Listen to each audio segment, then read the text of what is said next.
Hello everyone, in today's video we're going to be discussing the dark zones in the Division. The dark zones are the only PvP enabled areas in the game, and so it's guaranteed to bring us some of the best gameplays, best challenges, and of course some of the best loot in the game. To begin with though, just a little bit about the background of the dark zones. The dark zone used to be a former quarantine area in the heart of Manhattan. It was used as a very early attempt by the military to try and contain the disease. However, as things spiraled out of control, the military were forced to evacuate the area. And during the evacuation process, the military had abandoned some of their best equipment. Hence, some of the best loot available in the game will be available in the dark zones for us to try and salvage. The dark zones can be seamlessly accessed from the open world PvE areas. As well as the opportunity to loot weapons and gear, it will also feature its own unique currency known as Dark Zone credits and a separate leveling up system. Any loot obtained within the Dark Zones will be contaminated, and the probability of obtaining epic and legendaries will be significantly higher in the Dark Zones due to the greater risk involved compared to the open world PvE areas. The Dark Zones will be the only place outside of social zones where you'll encounter other agents.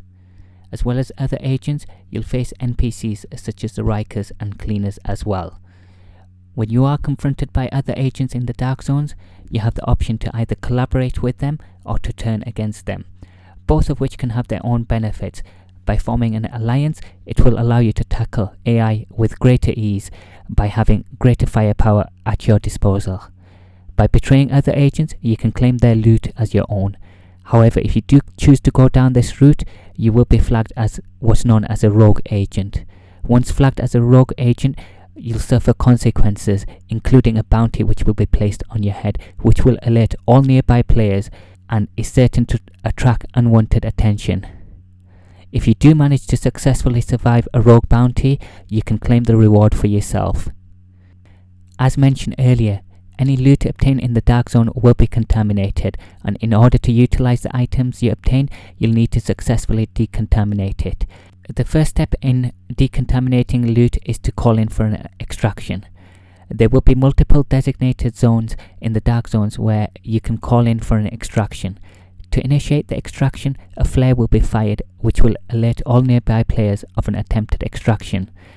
The players will need to try and defend their position for 90 seconds, after which the loot can be attached and extracted to the base of operations via a helicopter where it will be decontaminated and available for future use.